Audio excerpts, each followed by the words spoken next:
250 явно има значение. Защо? Това е по-аеродинамично, обаче е кабриолет, да не забравяме. Ама, защото става ляга много повече, 9 ляга много повече. Защото е с по-дълго между оси. Обаче причините му ускорение са добре. Защото е голяма кулатура. И в тяхния момент също е много добре.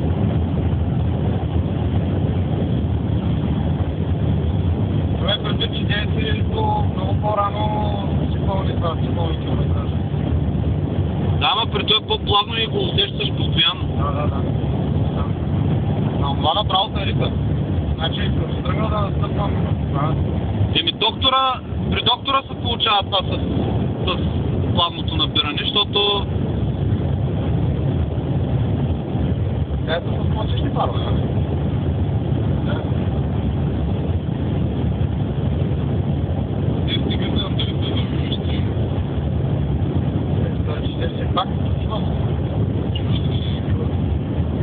Аз мисля, между другото, тези 3 кабрио да си вземам, естествено за това все още нямам възможността.